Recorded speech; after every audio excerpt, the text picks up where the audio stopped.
Et bonsoir. Je continue la lecture de Apocalypse, Révélation, chapitre 12.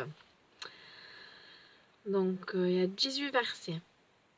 Le thème, c'est le sang de Yahusha et notre témoignage ont la puissance nécessaire pour vaincre l'accusateur. Et je prends la version, la traduction David Stern. Donc le 12. Le 12. Un grand signe apparut dans le ciel. Une femme revêtue du soleil, la lune sous ses pieds et sur sa tête, elle portait une couronne de 12 étoiles. Elle était enceinte sur le point d'accoucher et les douleurs de l'enfantement la faisaient crier de douleur. Un autre signe apparut dans le ciel. C'était un grand dragon rouge ayant 7 têtes et 10 cornes et 7 diadèmes sur ses têtes. Sa queue balaya un tiers des étoiles du ciel et les projeta sur la terre. Il se plaça devant la femme qui allait accoucher afin de dévorer l'enfant dès qu'elle l'aurait mis au monde. Elle enfanta un fils, un enfant mâle, celui qui dirigera toutes les nations avec un bâton de fer. Mais son enfant fut aussitôt enlevé vers Dieu et vers son trône, et elle s'enfuit dans le désert où Dieu avait préparé un lieu pour elle afin qu'on prenne soin d'elle pendant 1260 jours. Alors il y eut une bataille dans le ciel.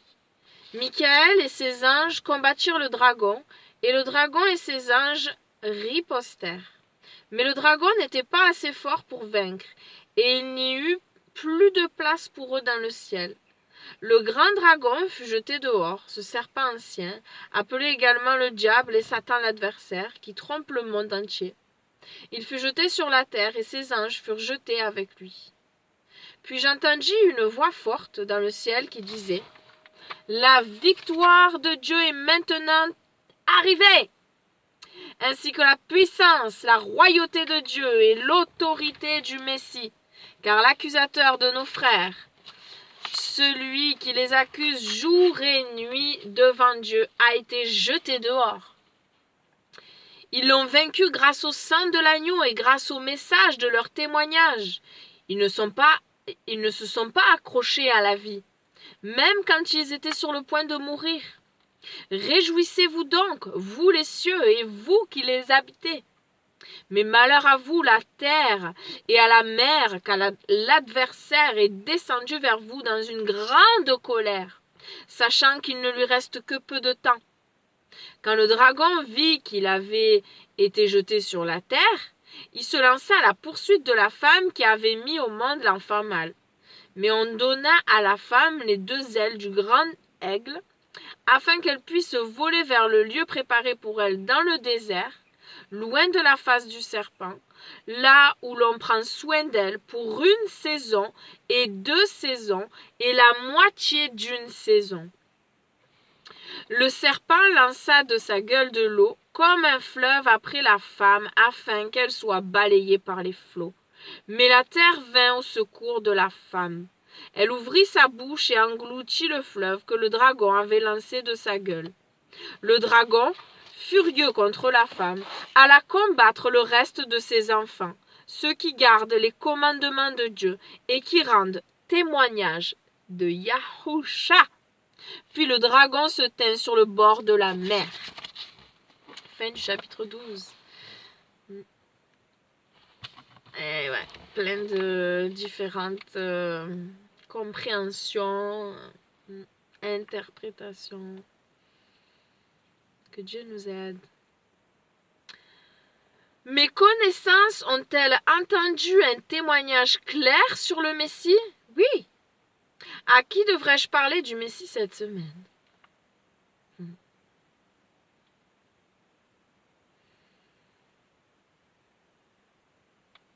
Ouais. Je la trouve pas trop en lien avec la lecture d'aujourd'hui, bien que oui. Le temps presse, hein. Le temps presse, mais ouais. Je sais pas ce que chacun pense. Mais on n'est pas tous d'accord là-dessus, hein, sur ce chapitre.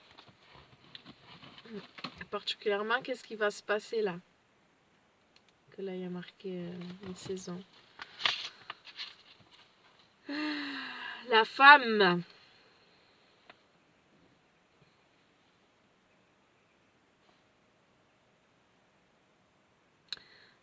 Sera préparée pour elle dans le lieu désert. Verset 14. Qu'est-ce que vous en dites? Mais on donna à la femme les 2 ailes du grand aigle afin qu'elle puisse voler vers le lieu préparé pour elle dans le désert, loin de la face du serpent, là où l'on prend soin d'elle pour 1 saison et 2 saisons et la moitié d'une saison.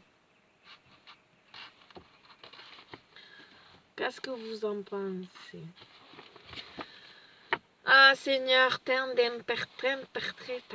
interprétations et tant de compréhensions différentes sur ta parole et particulièrement encore sur ce chapitre, Seigneur, dans ce livre des révélations Apocalypse.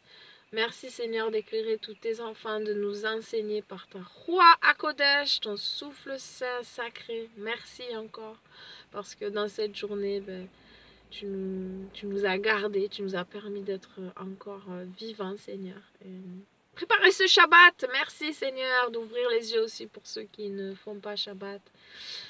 Et que, voilà, qu'ils arrêtent cette mauvaise compréhension de voir cela comme un fardeau alors que c'est un super cadeau. Oui, c'est un commandement, on y obéit, mais c'est quand tu regardes dans le fond, voilà, c'est vraiment un cadeau. Cette obéissance-là. Merci Seigneur pour ce temps, mis à part, qui fait du bien, qui nous ressource. Merci. Parce on a 7 jours dans la semaine pour faire ce qu'il y a à faire, qu'on doit faire. Mais voilà, le 7e jour, ouais, out, les affaires courantes. On a le temps. Et dimanche, la fête de la collecte. Merci Seigneur, merci de nous enseigner Seigneur. Je crois que oui, tu vas nous garder. Tu vas garder tes enfants. Voilà, tes enfants dans un lieu désert. Merci Seigneur, merci, tu vas nous nourrir, tu vas nous combler, tu vas nous protéger sous tes ailes, je le crois Seigneur, et je te remercie d'avance. Et je prie Seigneur pour que nous soyons trouvés, voilà, debout lorsque tu reviendras, que nous soyons fermes dans cette conviction que tu es tout pour nous et que nous devons faire de toi toujours notre priorité, le numéro 1. Ne pas craindre la mort. Je crois qu'on l'a lu encore aujourd'hui. Ou je me trompe. Oh Seigneur, oui, ne craignons pas ce qui tue le corps. La crainte de l'Éternel seulement, qui a le pouvoir, lui, de jeter dans la géhenne après la mort du corps. Merci Seigneur de nous avoir rachetés au grand prix de la croix et merci de parler à tous tes enfants et d'attirer encore des âmes à toi. Et oui, pourquoi fermer notre bouche, non? Que tu nous donnes du zèle et non de la paresse et que oui, encore, on réfléchisse à qui on peut témoigner, à qui on n'a pas témoigné, qui a besoin d'entendre parler de toi. Merci Seigneur de nous inspirer et de nous donner les bons mots dans notre bouche, Seigneur. Toi qui fais toutes choses à merveille, toi qui connais le cœur des gens bien mieux que nous, toi qui sais ce dont ils ont besoin. Inspire tous tes enfants, Seigneur. Utilise tous tes enfants, Seigneur.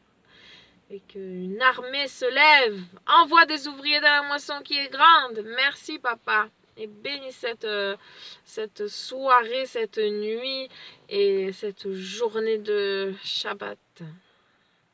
À toi la gloire, à toi la puissance, à toi le règne. Amen. Shalom, bisous. À demain.